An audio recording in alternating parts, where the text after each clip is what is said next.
စာရေးတံမဲ့အနေအချင်းလူတန်းဝင်ရခဲ့တဲ့ပုံကိုယ်တွေကလည်းပဲဘယ်ပုံကိုယ်ပဲတန်ခါရလို့ရည်ရွယ်မှန်းထားတာမရှိဘဲနဲ့မိမိတို့ကြားတဲ့တန်ခါရအပေါ်မှာ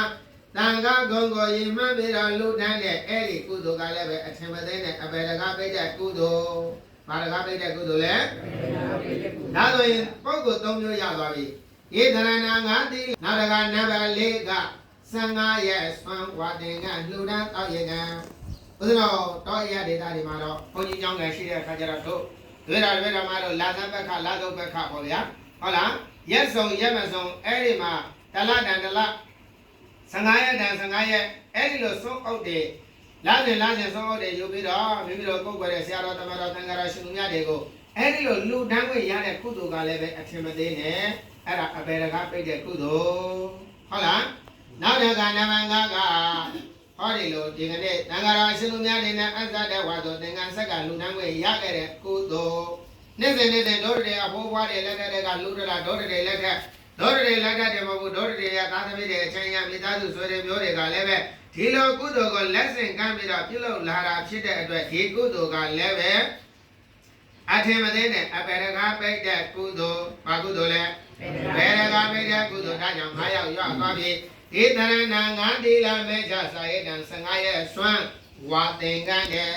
ဒီကနေ့ဝါဆိုသင်္ကန်းလူတန်းကိုရခဲ့တဲ့ကုသိုလ်အဲ့ဒါဥစဉ်အချိန်မရလို့အချိန်ကိုငတ်ကွက်ပြီးတော့ဒီပုဂ္ဂိုလ်9ယောက်ပဲဒါပြောပေးမလို့နော်အဲ့တော့9ယောက်ရသွားပြီဒါဆိုရင်နံပါတ်6ကရေတွင်ရေကံလူတန်းတဲ့ပုဂ္ဂိုလ်တဲ့ဘုရားတော်ရဒေသတွေမှာအရင်ဆုံးခုမှတာဖွံ့ဖြိုးတိုးတက်လာတာအရင်ဆုံးကတောတွေမှာဆိုရင်တောင်ကင်းတွေရေတွင်ရေစက်တွေမရှိတဲ့အခါကျတော့ရွာတွေမှာအလဲကောင်မှာရေတွင်ကြီးတွေအဲ့ဒီရေတွင်ရေကံလှုပ်ထားတဲ့ပုဂ္ဂိုလ်အထင်မသေးနဲ့အဲ့ဒီပုဂ္ဂိုလ်ကအမြဲတည်းနေတိုင်းကုသိုလ်ရနေတာဘာဖြစ်လို့လဲဒေါတတွေလှုပ်ထားတဲ့ဟောဒီရေတွင်ရေကံမှာဖြစ်ဖြစ်ဘယ်လိုပုဂ္ဂိုလ်ပဲဖြစ်ဖြစ်အမြဲတည်းသုံးသွင်းနိုင်အောင်ဆိုပြီးတော့လှုပ်တန်းဝင်ရတဲ့အတွက်အဲ့ဒီကုသိုလ်ကအမြဲတည်းရတဲ့ကုသိုလ်ဖြစ်တဲ့အတွက်နိဗ္ဗာန်ကုသိုလ်မြဲမြံတဲ့ကုသိုလ်လို့ဒီလိုခေါ်လို့ရတယ်ဒါဆိုရင်နံပါတ်6အလိုရဝင်လှုပ်တန်းဝင်ရတဲ့ပုဂ္ဂိုလ်ကရေတွင်ရေကံလှုပ်တန်းဝင်ရတဲ့ပုဂ္ဂိုလ်နောက်တစ်ခါနံပါတ်9ကအစောက်အဥဇရာတစောင်းသိန်းကြောင်စောက်လို့လှုပ်တန်းဝင်ရတဲ့ပုဂ္ဂိုလ်တော့ဒီမှာသွားပြီဆိုရင်ဇရာကြီးတွေတစောင်းကြီးတွေမှာ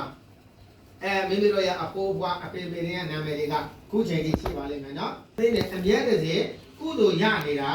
ဘာဖြစ်လို့လဲကိုလူတန်းလာတဲ့ဟောဒီအရေးအာဝါဒအောက်မှာဘယ်လိုပုဂ္ဂိုလ်ပဲပြီးပြီလာပြီးတော့ခိတ္တခဏနာကိုဝင်ရတာဒါရင်ကကဟံအပြင်ငြိမ်းချမ်းခွင့်ရတယ်လို့တို့တွေလူတန်းတဲ့ပုဂ္ဂိုလ်မှလည်းပဲအမြဲတည်းကုသိုလ်ရတယ်ဒါကြောင့်မို့လို့အဲ့ဒီကုသိုလ်ကလည်းပဲဘုရားရှင်တို့အထင်မသိနဲ့အဲ့ဒါအပေတကားပိတ်တဲ့ကုသိုလ်ပြဒါကြောင့်ဦးဇင်းတို့စာပေမှာအပယ်မကြောက်9ယောက်ဆိုတာအဲ့ဒီကုသိုလ်9မျိုးကိုပြောတာဟုတ်လားဒါဆိုရင်နံပါတ်1ကတဏ္ဍနကောမြဲမြံတဲ့ပုဂ္ဂိုလ်နံပါတ်2ကငါးပါးတေလာမြဲမြံတဲ့ပုဂ္ဂိုလ်နံပါတ်3ကစာရေးတံမဲ့လူတန်းဝင်ရတဲ့ပုဂ္ဂိုလ်နံပါတ်4ကရေတွင်ရေကံလူတန်းဝင်ရတဲ့ပုဂ္ဂိုလ်နံပါတ်5ကဝါဆိုသင်္ကန်းလူတန်းဝင်ရတဲ့နံပါတ်6ကဇေယျတဆောင်တိမ်ကြောင်လူတန်းဝင်ရတဲ့ပုဂ္ဂိုလ်နံပါတ်9ကလာဇန်ဘက်ကလာစုပ်ဘက်ကစွမ်းအုပ်ယူပြီးတော့အမြဲတည်းရတဲ့ကုသိုလ်အဲ့ဒီကုသိုလ်9မျိုးထဲမှာဒီကနေ့ဦးဇင်းနေတော့တော်ရင်းတော်လေးတော့မိသားစုတွေကလည်းပဲသံဃာတော်ရှင်သူများတွေအဆက်အပ်တဲ့ဝါတွင်းချိန်ကာလသမယမှာဝါဆိုသင်္ကန်းလှူဒန်းဝင်ရတဲ့ကုသိုလ်အဲ့ဒီကုသိုလ်9မျိုးထဲမှာပါဝင်တယ်ဒါကြောင့်ကိုကုသိုလ်ကိုကိုထင်မသိနဲ့အဘေရကပိတ်တဲ့ကုသိုလ်ကိုပြုဝင်ရပြီဒါကြောင့်ဝါဆိုသင်္ကန်းပိတ်လူရန်ကကတိမြဲလာသုလသောဓာတုလာတဲ့ကြောင့်ပဲရွာမကြီးဒုက္ခတိမြဲမှယူဆွဲသည်မြင်တဲ့ဝါဆိုသင်္ကန်းလူကျိုးသည်ဒါလေးကိုအချင်းပြန်ပြောမယ်ဆိုရင်တို့တွေဟောဒီလိုဝါတွင်းချိန်ကာလမှာသမယမှာအမြဲတည်းနိဗ္ဗာန်ကုသိုလ်မြဲမြံတဲ့ကုသိုလ်ကိုလူတန်းဝင်ရတဲ့အတွက်ဦးချမ်းကြီးဆိုတော့တော်လေးလေးတွေတော့အဲ့ဒါအပေတကားပိတ်တဲ့ကုသိုလ်ကိုတို့ပြုဝင်ရပြီဟုတ်လားတို့လူတန်းနေရာမှာဘယ်ဆရာတော်ဘယ်တန်ဃာတော်ရဲ့လို့ရည်ရွယ်တာမဟုတ်ဘူးတို့တွေတန်ခါဂုံကိုရည်မှန်းပြီးတော့လူတန်းတာဖြစ်တဲ့အတွက်ဒီကုသိုလ်ကလည်းပဲ